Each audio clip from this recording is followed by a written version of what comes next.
Assalamualaikum warahmatullahi wabarakatuh pemirsa Sultan TV. Apa kabar Anda? Senang sekali saya Hanifah Bila kembali menjumpai Anda tentunya dalam bincang hari ini.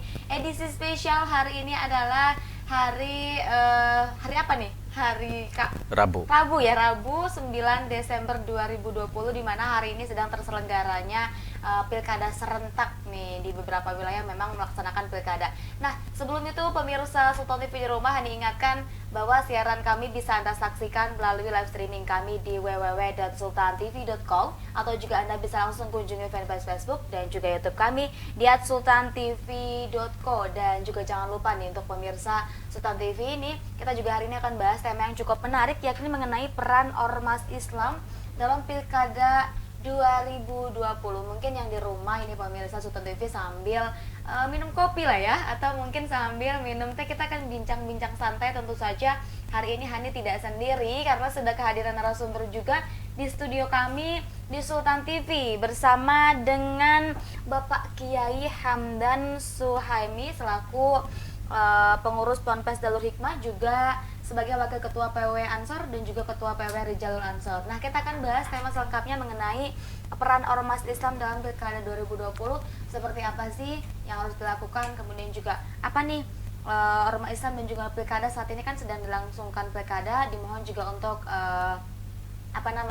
masyarakat juga untuk tetap tertib dan juga untuk tetap melangsungkan pilkada dengan menyuarakan hak suaranya gitu ya. Dan hari ini tentu saja di beberapa wilayah di Banten sendiri, tepatnya di Cilegon, juga di Kabupaten Serang dan beberapa kabupaten di Pandeglang juga ini sedang melaksanakan pilkada serentak 2020. Kita akan lihat juga nanti, dan nanti juga kami akan ada setelah BHI juga akan ada live report. Tentu saja pemirsa di rumah juga bisa langsung tonton siaran kami pastinya. Nah, sudah ada Bapak Kiai hari ini, Bapak Kiai Hamdan Suhaimi. Assalamualaikum Pak, kita sapa langsung nih. Sehat Ya, Pak? Alhamdulillah. Apa kabar hari ini, sehat? Dan gimana nih tadi perjalanan ke sini? Lancar. Lancar ya, Lancar. luar biasa. Relatif nyaman dan longgar jalannya. Iya Pak. Tadi Karena banyak pemilih yang sedang masuk ke TPS. tadi juga hari sempat dari tempat berangkat ke kantor biasanya padat ya Pak. Terus Iya. kayak longgar aja gitu ya. Longgar ya, lancar. Cepat lancar gitu ya. Tambah hujan. Hujan rintik-rintik. Iya benar, udah hujan juga. Ini juga masih berlangsung, mungkin juga masih persiapan juga di TPS ya Pak ya, di Iya. beberapa. Masih berlangsung. Masih berlangsung pastinya sekarang juga. Saya sebelum kesini udah Luar biasa Bapak udah pakai. Nanti Hani setelah ini masih bisa kali ya Pak ya? Bisa. Masih bisa. Bisa. Hani di Kabupaten Serang nih. Nanti insya Allah lah Hani juga nanti mau menyuarakan hak suara Hani gitu. Ya, Bapak, kita hari ini mau bahas tentang peran Ormas Islam nih Pak. Iya, Dalam siap. Pilkada 2020. Cuma Hani pengen tahu dulu, mungkin sebelum ke tema, mungkin terlebih dahulu Pak Kiai bisa sapa-sapa pemirsa Sultan TV di rumah Pak, silahkan sebelah sini. Assalamualaikum warahmatullahi wabarakatuh. Saya Hamdan Suhaimi selaku Ketua PW Rijalul Ansor Provinsi Banten dan Wakil Ketua PW Ansor Provinsi Banten. Semoga semua pemirsa TV Sultan TV hari ini kabarnya baik dan semoga mendapatkan keberkahan, kemuliaan dan rezeki yang luas, dan kita bisa menjalankan rutinitas keseharian kita. Kebetulan hari ini adalah pilkada serentak se-Indonesia, terkhusus Provinsi Banten, 4 kabupaten kota sedang menyelenggarakan momentum pilkada. Kota Cilegon, Kabupaten Serang, Kota Tangsel, dan Kabupaten Pandeglang. Pilihlah sesuai dengan hati nurani dan sesuai apa yang diharapkan. Memilih pemimpin memang harus bijaksana, lihat track recordnya, karakteristiknya, tipologinya, dan juga yang lebih ditekankan adalah prinsip memimpinnya seperti apa, political will-nya bagaimana, dan juga yang paling utama adalah sikapnya terhadap korupsi atau antipati terhadap korupsi. Karena korupsi hari ini menjadi gurita yang sulit diberantas, sulit diberangus, meskipun sudah ada lembaga komisioner seperti KPK. Karena memang korupsi sepertinya sudah menjadi darah daging dan menjadi tradisi yang buruk tentunya, dan ini menjadi musuh bersama kita sebenarnya. Apalagi skalanya negara. Corruption state capture ini salah satu korupsi terbesar karena mengkorup negara. Kalau korupsi sudah ke arah negara, ini negara sudah sakit, negara dalam keadaan yang tidak aman. Nah, kita sebagai warga negara, warga bangsa yang baik, tentu peduli dengan kondisi hari ini. Negara sedang melaksanakan pemilihan umum pimpinan daerah atau yang kita kenal pilkada.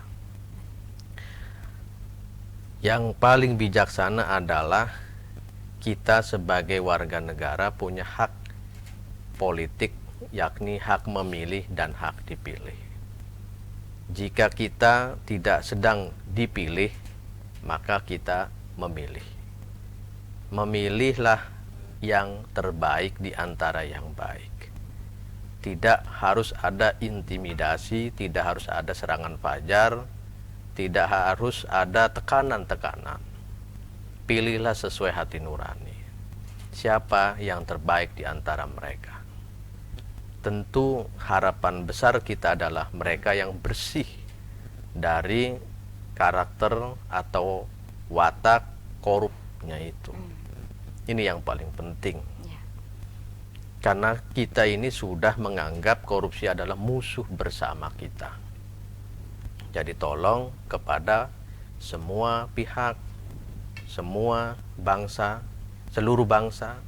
seluruh anak bangsa, ayo yang kebetulan daerahnya sedang pilkada, pilihlah pemimpin, calon pemimpin yang terbaik di antara yang baik, yang bersih, yang punya karakter leadership yang kuat, karisma, dan lebih peduli pada rakyat, yang lebih ngopeni terhadap rakyat. Mungkin itu saja. Baik. Kita punya hak memilih dan juga dipilih tadi kata Pak Kiai, Pak ya. Betul. Bapak juga tadi sebelum memilih ya. Berarti Bapak masuknya ke Kabupaten Serang. Kabupaten Serang. Iya, saya sudah memilih ini. Memilih juga. Nanti juga kalaupun pilihannya nomor berapa ya rahasia saya. Itu pribadi ya Pak Pribadi ya. Saya itu. dengan yang kuasa aja gitu yang tahu. Nah, ini juga pemirsa Sultan TV di rumah, masyarakat juga ini bagi yang masih maksudnya di daerahnya yang memang ada pilkada serentak ini untuk segera melangsungkan atau mungkin memilih pilihan yang tadi disebutkan juga yang sesuai begitu ya Pak ya pastinya. Nah, ini Pak, kita hari ini mau bahas mengenai peran Ormas Islam dalam Pilkada 2020. Tentu kan ya Pak, yang kita ketahui memang untuk menciptakan pemilu damai misalnya dan lain sebagainya itu perlu adanya sinergitas dari semua pihak gitu Pak. Tidak hanya dari masyarakat, kemudian juga dari pemerintah, tetapi juga peran Ormas Islam juga di sini sangat penting gitu Pak. Kenapa? Kemudian juga tentu saja baik itu KPU, kemudian juga Bawaslu dan lain sebagainya ini sudah pasti ya untuk menyeterilkan atau juga mungkin untuk melangsungkan kegiatan ini sesuai dengan apa yang dilakukan atau sesuai dengan peraturan yang berlaku begitu. Nah, ini juga perlu adanya dukungan dan juga perlu adanya peran yang cukup besar juga dari Ormas Islam gitu. Selaku mungkin di sini kenapa sih peran organisasi kemasyarakatan itu penting dalam untuk pemilu yang damai seperti itu Pak? Gimana Pak? Kenapa harus Ormas? Iya. Ormas ini sebenarnya termasuk dalam komponen civil society. yang kehadirannya dan eksistensinya menjaga keutuhan negara dan juga menjaga stabilitas negara, baik dalam konteks ideologis maupun dalam konteks keamanan dan ketertiban. Ormas di Indonesia ini banyak sekali, Baik. dan didukung pula kehadiran LSM-LSM yang memang berarah kepada advokat atau advokasi, Baik. controlling terhadap perkembangan kemasyarakatan. Ormas Islam, kalau lebih spesifik, adalah organisasi kemasyarakatan yang berbasiskan Islam. Di Indonesia banyak sekali. Yang terbesar adalah Nahdlatul Ulama, Baik. yang kedua adalah Muhammadiyah, Al-Irsyad, Persis, terus banyak lagi yang lain. Organisasi ormas tersebut banyak punya banom-banomnya tentunya. Oke. Terutama sekali dalam perspektif Nahdlatul Ulama, ada banom namanya GP Ansor. GP Ansor, Pak. Dan kalau di Muhammadiyah ada Pemuda Muhammadiyah. Mereka punya peran dalam upaya menjaga keutuhan negara, menjaga stabilitas negara, dan juga ikut partisipasi politis dalam konteks pilkada. Baik. Meskipun secara tidak praktis, mereka juga berperan dalam menyelenggarakan pilkada. Banyak sekali anggota-anggota kita, kader-kader kita dari GP Ansor, terkhusus Provinsi Banten, juga menjadi komisioner. Oke. Menjadi komisioner seperti Panwas ataupun KPU atau PPK atau Panwas CAM, peran mereka ini sangat vital. Baik. Untuk kemudian menyelenggarakan pilkada ini menjadi pilkada yang luber, Ya. langsung, umum, bebas, dan rahasia. Asas-asas demokrasi juga benar-benar dipraktikkan untuk kemudian pilkada ini menghasilkan pemimpin yang terbaik, Baik. pilihan rakyat tentunya. Nah, anggota-anggota dan kader-kader GP Ansor yang tersebar di seluruh Provinsi Banten, banyak yang tengah menjadi komisioner. Mereka punya komitmen kuat untuk menjaga netralitas, tidak memilih dalam hal organisasi, karena organisasi bukan organisasi NU atau banomnya seperti Ansor bukan partai politik, Oke. tapi organisasi keagamaan atau ormas. Bukan jalurnya kepada politik praktis. Oke. Tapi kalau kembali ke pribadi masing-masing, mereka punya hak politik, Baik. hak memilih dan hak dipilih. Oke. Tapi dalam tataran pilkada ini, mereka berpartisipasi dalam menyelenggarakan pilkada ini agar berjalan lancar, aman, kondusif, dan damai. Baik. Tidak terjadi konflik sosial, karena mereka merasa punya tanggung jawab himayatud daulahnya itu, Oke. menjaga kondusivitas negara. Oke. Kita perlu apresiasi mereka ini. Baik, menjaga kondusivitas, kemudian juga keutuhan dan juga kestabilan di negara begitu, Iya, Pak, ya, ormas betul. begitu. Nah, ada pun juga yang diketahui memang ormas Islam juga sebagai pemersatu bangsa ataupun rahmatan lil alamin. Ini Iya. seperti apa nih, Pak? Bisa dijelaskan? Ya, kalau kaitan dengan rahmatan Islam, rahmatan lil alamin, Oke. dalam kaitan ajaran, ya. Oke. Ajaran Islam itu harus disampaikan dengan cara-cara damai. Istilahnya adalah rahmat. Islam ini adalah rahmat. Rahmat dari Allah untuk alam semesta raya ini. Kehadiran Islam itu adalah merupakan anugerah terbesar bagi manusia untuk kemudian diyakini dan diterima sebagai ajaran ilahiyah yang mengajarkan nilai-nilai kemanusiaan. Oke. Karena Islam lebih menjunjung tinggi pada nilai-nilai kemanusiaan. Oke. Maka wajar apabila Islam dikatakan rahmat lil alamin. Karena kasih sayang dan juga mengajarkan damai, juga mengajarkan cinta kepada sesama makhluk, dan juga dalam hal ini juga Islam mengajarkan saling menghormati kepada pemeluk-pemeluk lain, kepada keyakinan-keyakinan yang lain. Nah, sebagai rahmat inilah pula kita punya dua hubungan yang saling kait mengait. Hablum minallah dan hablum minan nas. Dalam konteks hablum minan nas ini, NU punya prinsipnya. Ukhuwah Islamiyah dijaga, ukhuwah watoniyah juga dijaga, ukhuwah basyariah juga dijaga.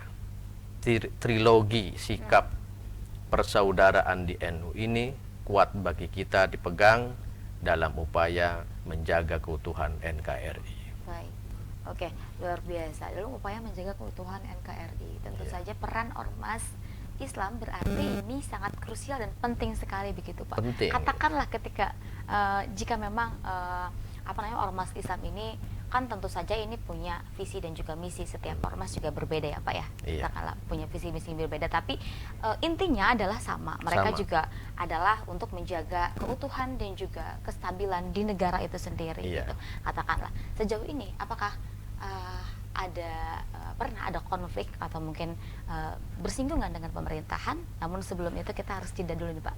Boleh ya? Selain itu juga ini akan bahas lagi nih ke depan kira-kira apa nih peran ormas dalam terselenggaranya pilkada tahun 2020 ini Pak. Pasti. Tentu saja pemirsa jangan kemana-mana, kita akan bahas selengkapnya hanya di Bincang Hari ini, tetap bersama kami.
Mirsa, terima kasih Anda masih bersama kami di Bincang hari ini.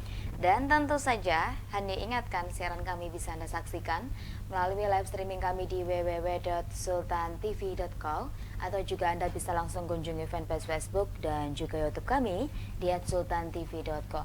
Dan tentu saja hari ini masih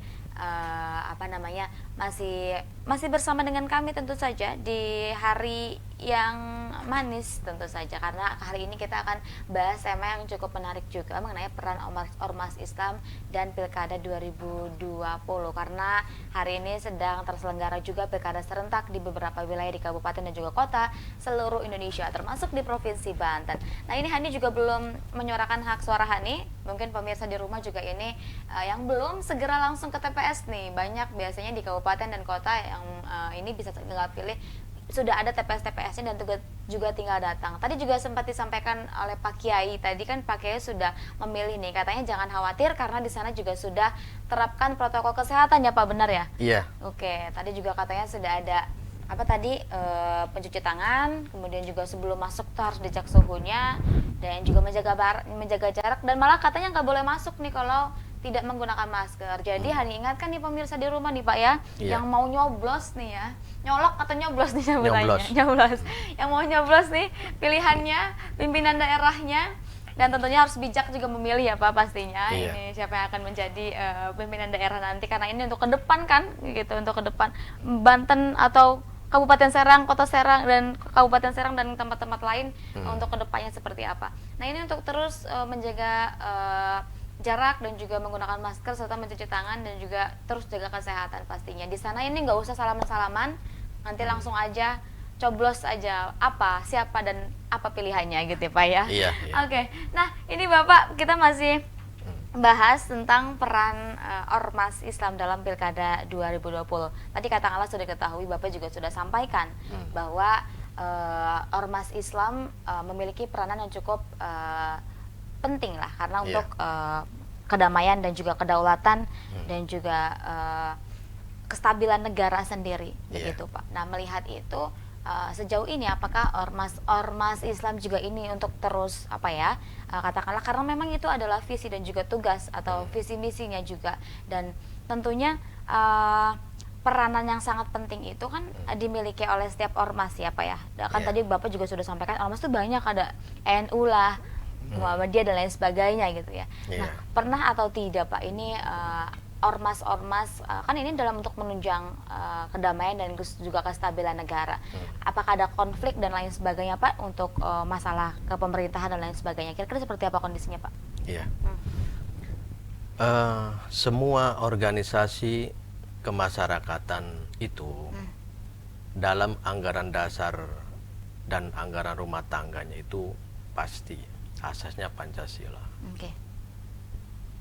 Karena dasarnya atau asasnya Pancasila, tentu sudah menjadi komitmen dari ormas tersebut untuk tetap setia menjadi bagian daripada Negara Kesatuan Republik Indonesia.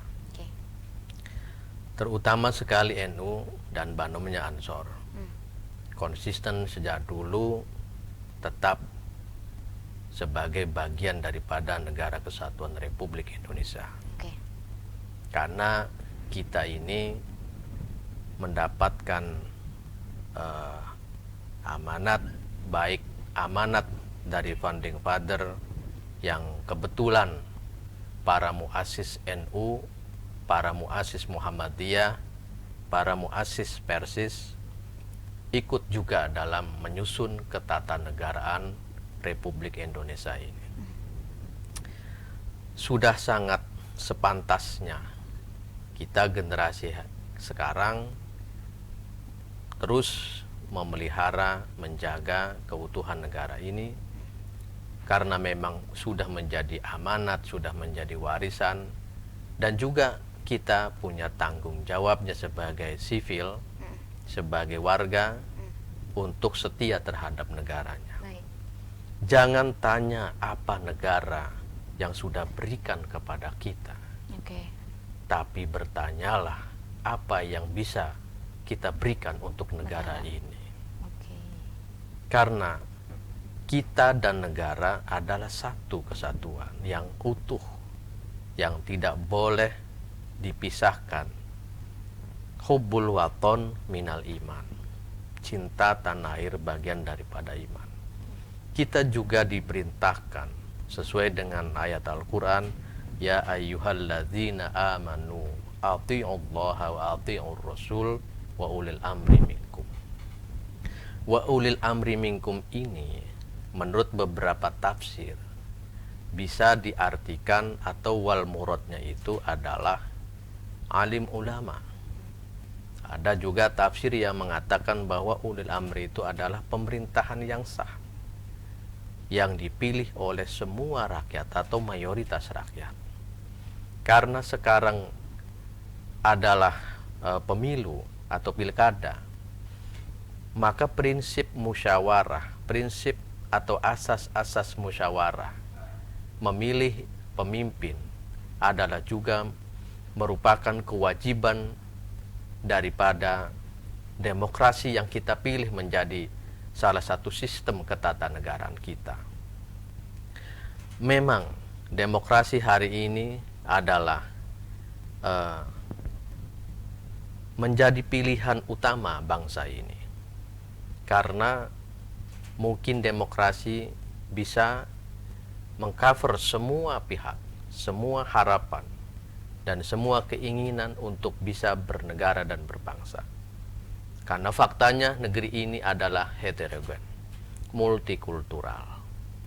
Karena heterogenitas dan pluralitasnya inilah mungkin para muassis pendiri Negara Kesatuan Republik Indonesia mendirikan atau merencanakan negara ini dikuatkan dengan kalimatun sawah. Kalimatun sawah ini bisa kita simbolisasikan pada Pancasila. Pancasila bukan sekadar sebagai dasar negara, bukan sekedar ideologi negara, tetapi juga kalimatun sawah, perekat daripada keberbedaannya ini, perekat daripada heterogenitas ini, perekat daripada multikulturalnya ini, perekat daripada pluralitasnya ini. Kalimatun sawah yang disimbolisasikan pada Pancasila ini merupakan anugerah terindah bagi bangsa ini. Para founding father ini memikirkan jauh-jauh hari masa depan Indonesia seperti apa. Maka kita ini sedang merasakan betapa hebatnya, betapa manfaatnya Pancasila sebagai perekat, sebagai kalimatun sawah. Maka menjadi keniscayaan kita untuk menjaga ideologi negara ini. Saya pastikan bahwa Pancasila bukan dasar agama. Dan agama tidak pernah punya dasar bernama Pancasila. Tapi Pancasila adalah grundgedanke daripada falsafah bangsa. Bisa dikatakan dalam tatanan negara, Pancasila sebagai filosofis Grundslag, falsafah dasar bangsa ini. Kita banyak berterima kasih kepada para founding father kita yang sudah memberikan yang terbaik bagi bangsa ini dengan Pancasila, dengan Undang-Undang Dasar 45, dengan sistem ketatanegaraan yakni demokrasi ini, sehingga kita merasakan manfaatnya. Untuk apa mencari sistem yang kemudian menjadi perpecahan? Untuk apa mencari sistem ketatanegaraan yang kemudian menghasilkan perpecahan dan kemafsadatan? Untuk apa? Kalaupun demokrasi ini yang dicanangkan dari mulai 1945 tanggal 18 Agustus adalah merupakan salah satu komitmen dan kesepakatan dari seluruh anak bangsa pada saat itu, terutama para founding father, dan hari ini kita mendapatkan kemanfaatannya, maka menjadi keharusan kita adalah untuk menjaga ini, bukan untuk merombak dan mengganti sistem. Sistem baru tidak menjadi baik kalau misalkan sistem hari ini masih bisa diperbaiki. Pilkada adalah salah satu mata rantai daripada demokrasi itu. Oleh karena itu kita harus jaga komitmen bersama ini, karena kita negeri yang didirikan dengan kesepakatan. Maka Indonesia dulu dikenal sebagai Darul Mitsaq atau negeri perjanjian. Sebelumnya tahun 1934 ketika Muktamar NU di Bandung mencetuskan bahwa negeri kita ini sebelum merdeka disebut sebagai Darussalam, negeri perdamaian atau negeri yang damai, yang berharap dan bercita-cita menjadi negeri baldatun thayyibatun wa rabbun ghafur. Komitmen NU dari sejak 1934 ini sampai hari ini tidak lekang daripada konsistensi tersebut, tidak pernah berubah. Maka kita ini menjadi negara yang termasuk kategori demokrasi terbesar ketiga di dunia, dan ini patut dipertahankan. Kalau ada maslahat, kalau masih ada manfaat, kalau masih banyak kemaslahatannya, tidak perlu ada sistem baru, karena memang sistem baru tidak bisa dikatakan baik karena belum diterapkan. Yang sudah diterapkan hari ini, yang sejak dulu kala 1945, demokrasi adalah pilihan terbaik bagi bangsa ini, dan kita harus jaga itu, kita harus rawat itu. Seperti itu. Baik, nah ini mengenai peran ormas Islam yang tadi Pak, katakanlah bentuk komitmen dan juga usaha yang dilakukan dalam menjaga kondisivitas keberlangsungan pilkada tahun ini atau pilkada serentak tahun ini Pak, dari ormas Islam apa yang dilakukan sejauh ini? Ya, dari kita Ansor sudah berbuat, seperti halnya merekomendasi kader-kader kita untuk masuk dalam penyelenggaraan pilkada. Dan mereka diminta untuk komitmen agar menjaga pilkada ini aman, damai, dan kondusif. Jangan sampai ada politik praktis atau kepentingan pribadi sehingga menghancurkan tatanan demokrasi yang sudah dibina sejak dulu, sejak para founding father kita. Kader Ansor yang tersebar di banyak komisioner seperti di Panwascam, Panwaslu, dan KPU atau PPK, bahkan di PPS, mereka bergerak sesuai dengan instruksi atau komando dari pimpinan agar menjalankan etika komisionernya dengan baik, menjaga etika, dan juga melaksanakan prosedur tata aturan yang berlaku yang digariskan oleh aturan-aturan KPU atau PKPU. Jangan sampai menimbulkan kegaduhan karena kepentingan pribadi.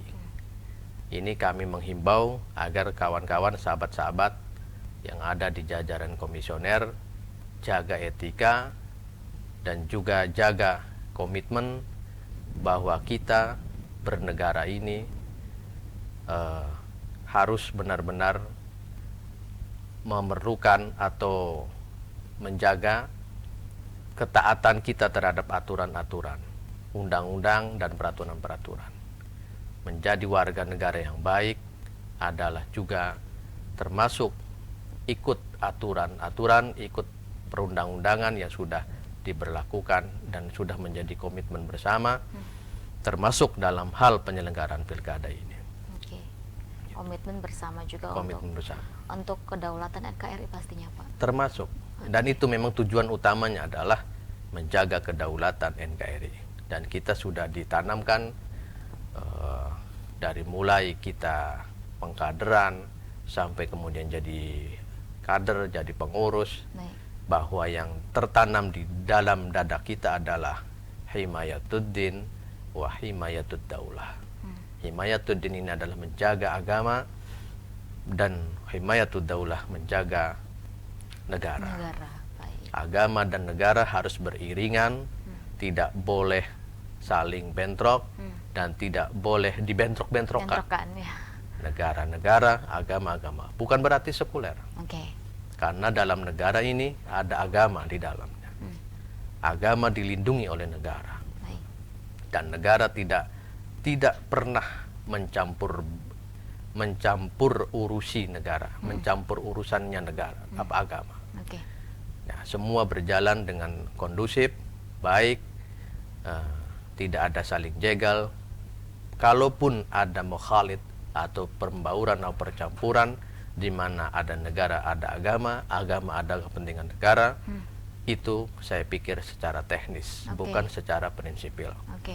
Yang prinsipil adalah negara adalah negara, agama adalah agama, tetapi bukan berarti negara sekuler, karena Negara Kesatuan Republik Indonesia melindungi semua pemeluk agama-agama.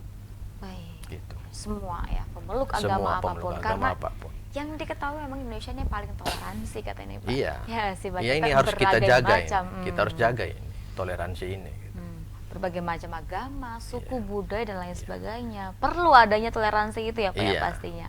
Dengan adanya toleransi itulah kemudian kita harus juga menjaga kondusivitas negara dari perilaku radikal, perilaku intoleran. Ini penting ya Pak ya. Iya, penting.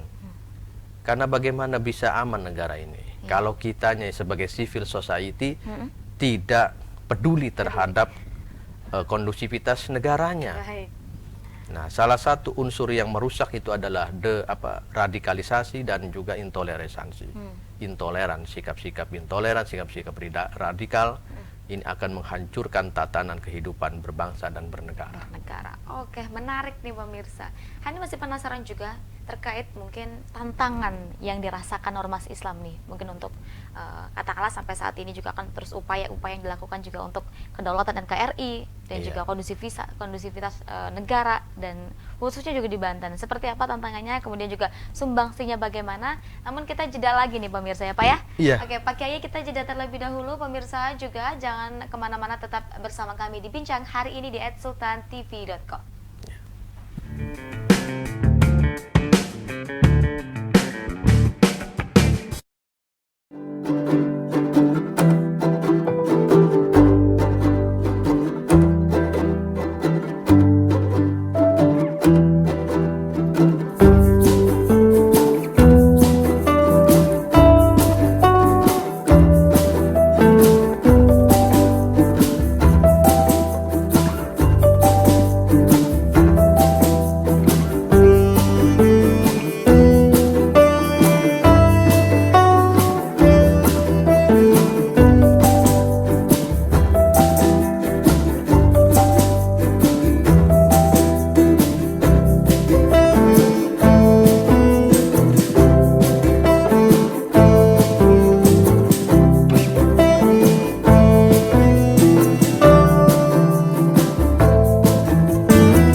Baik pemirsa, terima kasih Anda masih bersama kami di Bincang hari ini. Masih dengan Pak Kiai Hamdan nih hari ini, masih membahas mengenai peran Ormas Islam dalam Pilkada 2020. Tadi di segmen 1 dan juga segmen 2 sudah banyak sekali dijelaskan juga oleh Pak Kiai mengenai mungkin Ormas Islam sebagai pemersatu bangsa, untuk pemersatu kedaulatan NKRI. Tadi juga ada sempat disinggung mengenai demokrasi, kemudian juga sikap terhadap masyarakat, kemudian juga menjaga keutuhan, kemudian organik kemasyarakatan dan lain sebagainya sudah banyak sekali disinggung. Ini masih ada juga waktu satu segmen lagi pemirsa di rumah. Mungkin yang ingin bertanya secara langsung dengan Pak Kiai hari ini karena masih ada waktu nih ya, sekitar 15 menit lagi kita akan bahas tentu saja ada pertanyaan-pertanyaan ini dari teman-teman di YouTube nih pemirsa. Ada beberapa pertanyaan, mungkin Pak tadi sempat terjeda juga, mungkin dari yang terjeda pertanyaan mengenai tantangan dan juga sumbangsih Ormas Islam nih untuk mungkin kedaulatan NKRI dan juga apa nih tantangannya dalam menjaga kedaulatan NKRI dan juga kondusivitas di tengah-tengah pandemi di Pilkada 2020 ini. Namun sebelum ke situ, ini ada pertanyaan nih Pak dari teman-teman di YouTube yang ingin bertanya juga bisa langsung kunjungi YouTube kami di @sultantv.co. Ini masih mengenai masih sama temanya juga, yang pertama tentang langkah perbaikan agar pilkada ke depan lebih baik bagaimana Pak Ustadz katanya. Iya.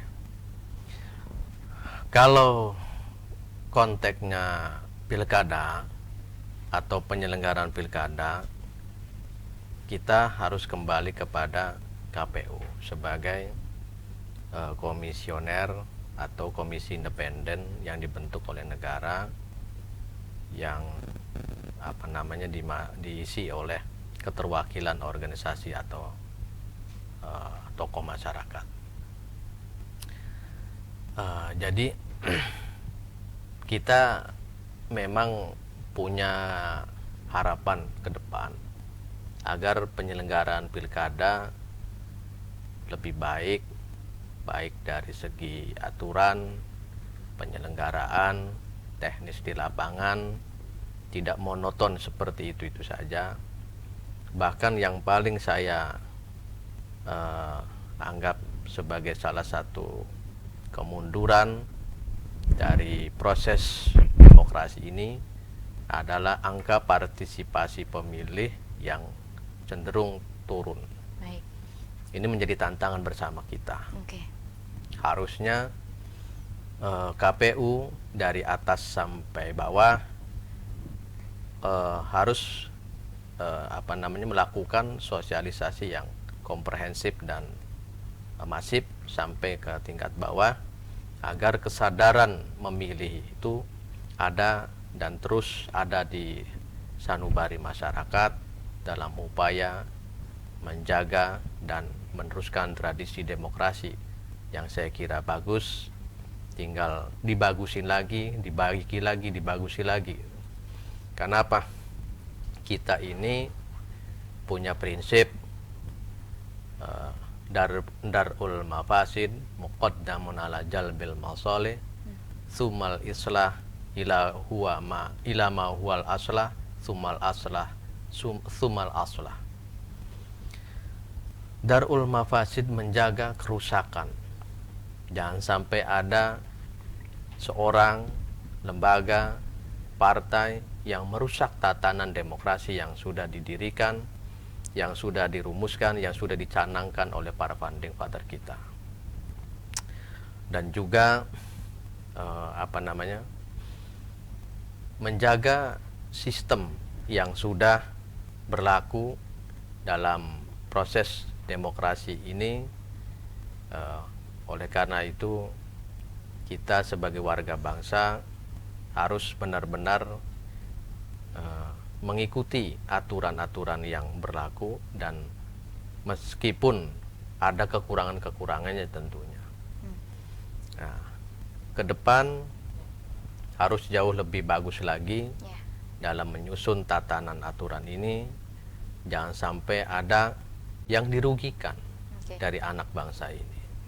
Semua tercover keinginan dan harapan bersama ini dalam satu aturan yang juga akan diberlakukan untuk bersama pula. Terus insya Allah kita dari Ansor, dari GP Ansor, dan tentunya para pemuda-pemuda dari organisasi keagamaan yang lain punya komitmen kuat untuk tetap berpartisipasi sebagai anak bangsa dalam upaya meneruskan sistem demokrasi ini sebagai sistem yang menjadi komitmen bersama dalam mendirikan negara ini. Dan kita tetap akan konsisten sampai kapanpun, karena inilah mungkin yang terbaik. Karena prinsip demokrasi ada prinsip bermusyawarah, memilih yang terbaik. Wasyawirhum sura bainahum. Wasyawirhum sura bainahum. Ini menjadi prinsip dasar kita dalam aturan demokrasi. Oke, ada lagi nih Pak, semakin banyak ternyata pertanyaannya. Mungkin dari teman-teman juga ini di YouTube juga. Yang pertama ada lagi nih, yang kedua, Pilkada 2020 di tengah pandemi Covid nih Pak. Masa kampanye dimulai, cara tatap muka tetap dinilai paling efektif atau tidak Pak? Ya, Itu, jadi kira-kira gimana? Ini memang pilkada yang agak beda juga ya, karena ada pandemi Covid-19 ini gitu. Kita tidak melihat kampanye yang berkerumun massa, kita juga tidak melihat iring-iringan roda 2, roda 4 dalam kampanye di jalanan. Cenderung sepi sekali, sepi sekali. Bahkan secara pribadi pun saya kadang menunggu-nunggu siapa ini yang ngajak untuk ikut kampanyenya ini gitu. Menunggu karena memang musim pilkada itu musim kegembiraan kita sebagai bangsa gitu. Bukan musim konflik dan musim cekcok gitu tuh, tapi musim kegembiraan kita sebagai anak bangsa. Karena ini namanya juga pesta rakyat. Pesta rakyat ya, pemilu gitu. Itu pesta rakyat. Bergembira rialah memilih pemimpin-pemimpinmu yang terbaik. Jangan dianggap sebagai sesuatu yang horor ataupun yang mencekam atau yang takut gitu. Sudahlah, carilah pemimpin-pemimpinmu yang terbaik. Dan saya lihat sekarang penyelenggaraan pilkada ini dari berbagai titik TPS sudah menerapkan prokesnya. Protokol kesehatannya Pak. Saya sendiri masuk aja pakai sarung tangan plastik, juga dicek suhu, terus suruh cuci tangan sebelum masuknya itu, dan wajib pakai masker. Saya nggak diperbolehkan masuk untuk memilih karena waktu tadi itu tidak memakai masker, maka saya pulang dulu ngambil masker dan baru kemudian bisa masuk.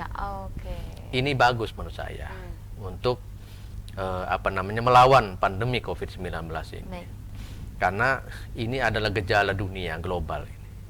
Kita ini bangsa Indonesia yang taat aturan, taat undang-undang. Semestinya dalam konteks pandemi global ini pun kita juga harus taat aturan yang dikeluarkan oleh Satgas Covid-19 ini. Jangan sampai kita abaikan. Tahu sendirilah kalau kena musibah, kena penyakit itu, kena virus itu. Tidak enak lah. Yang namanya penyakit tidak enak. Maka jaga sebelum terlambat. Ada lagi nih Pak, banyak juga nih. Coba Hani rangkum satu-satu. Jaga harapan rakyat agar pilkada serentak aman, damai, dan demokrasi. Jika kandidat berbohong dengan janji-janji hukum di mata Islam seperti apa Pak Ustadz? Kemudian peran ormas Islam berbasis Islam sebagai civil society organization dalam pilkada. Apa yang dilakukan oleh ormas Islam? Kemudian pilkada damai anti hoaks. Contohnya para calon agar tidak janji manis. Dan tidak menepati janji kampanye itu bagaimana hukumnya kalau tidak menempati janjinya Pak Ustadz? Rata-rata seperti itu nih Pak pertanyaannya. Mungkin sekaligus nih Pak ya. Kemudian juga peran ormas Islam sebagai civil society organization dalam pilkada, apa saja yang mereka lakukan nih Pak Ustadz? Itu mungkin sudah cukup banyak juga. Pilkada penting, tapi buat kemajuan daerah juga sangat penting katanya nih pemirsa. Itu Pak, mungkin bisa dirangkum dan dijawab. Jadi apa tadi ormas Islam, Mm-mm. eh, Peran ormas Islam peran ormas sebagai Islam civil sebagai society. civil society dalam pilkada. Pilkada. Apa saja yang dilakukan oleh ormas Islam? ya ormas Islam itu bukan partai politik. Oke. Tentunya tidak terlibat langsung dalam politik praktisnya. Hanya saja ormas Islam peduli terhadap stabilitas negara di atas segala-galanya. Oke. Stabilitas negara di atas segala-galanya. Hmm. Kalau konteksnya kepentingan politik, Hmm. ormas-ormas itu tentunya menghindari. Baik. Karena bukan wilayahnya. Hmm. Nah, terutama sekali NU, Muhammadiyah dan yang lain-lainnya. Organisasi itu komitmen dalam menjaga keutuhan, menjaga kondusivitas negara ini. Terlepas ada ajang demokrasi seperti pilkada atau tidak.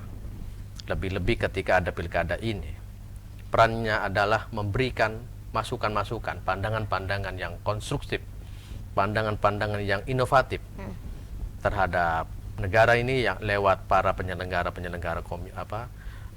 pemilu ini gitu tuh, seperti KPU, Panwas dan yang lainnya. Nah, terus Kemudian tadi harapan rakyat pilkada serentak aman, damai, demokratis. Kandidat berbohong dengan janji yang dihukum di mata Islam, Pak. ya masalah janji memang berat sekali. Ya. Menunaikan janji itu berat. Maka Rasulullah SAW bersabda, ciri dari munafik itu ada 3. Ya. Ida apa tuh namanya tuh? Jika bicara berbohong, gitu ya. Ida hadasa kadzaba, gitu. Wa idza tumina khana. Terus apa lagi tuh ya? Saya lupa itu hadisnya itu. Pokoknya gini. Jika bicara bohong, jika janji ingkar, Iya. jika dipercaya berkhianat. Berkhianat Nah, seperti itu. Pak. Iya. Jadi Rasulullah ini jauh-jauh hari sudah apa namanya mencirikan Ya. jenis manusia ini, jenis manusia munafik. Ada 3 cirinya: berbohong, terus berkhianat, dan ingkar janji. Nah, apakah kandidat-kandidat di setiap ajang pilkada dan pileg itu kemudian ketika sudah jadi, sudah menang, tidak terlaksana dari janji-janji tersebut, apa masuknya ingkar dan masuk juga kategori munafik? Ya, kalau dalam perspektif hadis Rasulullah ini sudah masuk kategori munafik. Oke. Nah, sementara al-munafiquna fi darkil asfal. Orang-orang munafik itu tempatnya di paling keraknya neraka. Neraka. Oke. Ini sangat-sangat kita anggap sebagai apa namanya ya? Hukuman yang paling ini ya, Pak, Paling berat paling sekali. berat sekali gitu, Dan Pak. ini ketakutan pada diri kita. Kita ini termasuk bisa enggak keluar dari 3 ciri tadi. Ya. Gitu tuh. Bisa enggak kita tidak berbuat 3 ciri tadi? Jangan-jangan kita mah hafal hadisnya, menyampaikan ke orang-orang, diri kitanya enggak menjalankan. Nah, ini salah satu hadis yang bikin saya bergetar. Saya sendiri pribadi belum tentu benar, belum tentu jujur, belum tentu bagus, belum tentu baik. Kadang-kadang saya juga berbohong, kadang-kadang juga saya ingkar. Jadi saya tidak mau menghukumi orang karena diri saya juga seperti ini gitu. Nah, persoalannya bukan tampangnya apa, kostumnya apa, tapi perilaku. Perilaku yang utama. Karena munafik itu nifak. Jadi perbuatannya namanya nifak. Orangnya disebut munafik. Cirinya ada 3. Bila bicara berbohong, bila dikasih amanat khianat, bila diberi janji ingkar.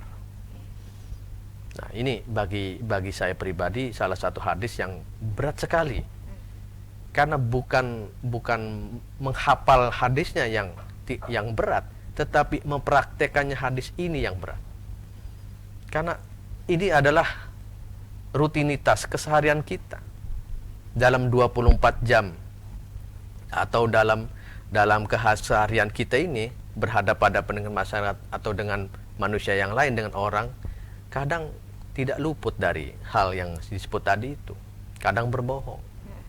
Kadang kita ditanya ada di mana lewat telepon itu, lewat HP itu. Ada di satu tempat padahal malah lagi tidur di rumah. Ini banyak sekali kayak begini. Terus kalau dikasih amanat, kadang kita ini khianat. Dikasih titipan, malah dikurangin atau malah dilebih-lebihan kalau omongan gitu. Nah, ini penyakit kita ini, penyakit kita sebagai orang, sebagai muslim, terutama sebagai muslim. Maka hal yang paling patut diutamakan adalah bersikaplah menjadi muslim yang baik. Menjadi muslim yang benar-benar hanif. Hanif ini sangat mukhlis, sangat muhsin, mukmin. Jadi tiga unsur ini kita terapkan dalam kehidupan sehari-hari. Jadi pertama adalah mukhlis, muhsin, dan juga hanif. Ini menjadi muslim kategori ini sudah bagus bagi kita. Lebih-lebih kalau kita menjadi seorang mutakin, seorang syudikin, dan yang lain-lainnya. Untuk begitu saja kita sulitnya minta ampun. Sebagai muhsin itu sulit. Sebagai mukhlis juga sulit. Sebagai mukmin juga sulit. Baik. Gitu. Oke. Nah, ini sudah di penghujung acara ternyata Pak Ustadz. Pak Kiai nggak kerasa gitu, sudah 1 jam lebih.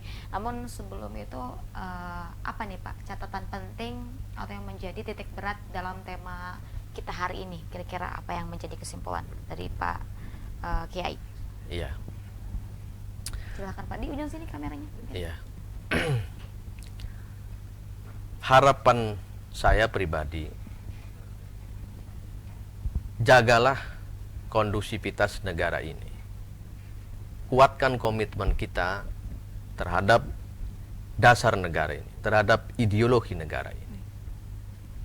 Dan juga kita rekatkan. Kalau kita sudah rekatkan kembali. Ketika kita sudah terpisah, persatukan lagi.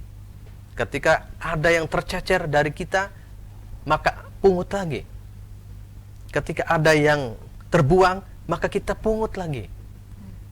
Jangan sampai bendera merah putih ini terrobek-robek dengan masing-masing ego kita, masing-masing politik kepentingan pribadi kita. Karena apa? Merah putih adalah amanat para ulama. Merah putih adalah amanat seluruh rakyat Indonesia. Maka menjadi kewajiban, menjadi keniscayaan kita sebagai generasi sekarang untuk komitmen menjaga keutuhan negara kesatuan Republik Indonesia. Baik. Saya secara pribadi juga menghimbau kepada seluruh anak bangsa dalam konteks pilkada ini tetap menjaga kedamaian, persatuan, kesatuan agar pemilu ini berjalan lancar, tidak ada konflik horizontal atau tidak ada konflik sosial. Karena apa? Ini adalah taruhan kita sebagai bangsa yang beradab. Ini taruhan kita sebagai bangsa yang beradab. Ini taruhan kita sebagai bangsa yang beradab. Jadi jelas, selaku Ketua PW Rijal Ansor Provinsi Banten, juga selaku Wakil PW Ansor Provinsi Banten, mengajak kepada semua anak bangsa agar menjaga persatuan, kesatuan seluruh anak bangsa ini. Dan prinsip toleransi harus tetap kuat, prinsip menghormati, saling menghargai di antar sesama anak bangsa ini harus tetap ada dan kita teruskan sampai kapanpun. Tetap dijaga. Karena Indonesia adalah kebanggaan. Indonesia adalah tanah air. Indonesia adalah cita-cita bersama. Indonesia adalah tekad kita. Indonesia adalah harapan kita dan kepada anak cucu nanti kita. Di pundak kita lah negara kesatuan Republik Indonesia, tanggung jawabnya melekat Oke. untuk kemudian maslahat seluruh anak bangsa sampai yaumil kiamat nanti. Oke. Saya akhiri, saya minta maaf apabila ada kata yang salah, ada kata yang keliru. Wallahul muwaffiq ila aqwamit thoriq. Wassalamualaikum warahmatullahi wabarakatuh. Waalaikumsalam. Luar biasa Pak Kiai.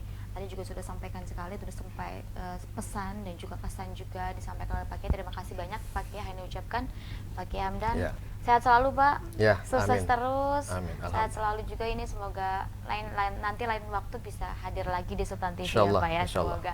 Baik, terima kasih Pak Kiai sudah ingin sharing dan juga hadir di Sultan TV, sharing bersama pemirsa Sultan TV juga. Semoga hari ini apa yang kita perbincangkan bisa bermanfaat Pak untuk teman-teman di rumah, Iya. untuk pemirsa Sultan TV ini menjadi acuan dan juga menjadi pengetahuan baru bagi mereka. Begitupun juga dengan Hani Pak. Iya. Terima kasih banyak, dan juga Hani ucapkan terima kasih kepada pemirsa Sultan TV di rumah sudah menyaksikan bincang hari ini, dan jangan lupa untuk terus saksikan bincang hari ini setiap hari pukul 09.00 hingga pukul 10.00 waktu Indonesia Barat dengan narasumber-narasumber yang berbeda setiap harinya.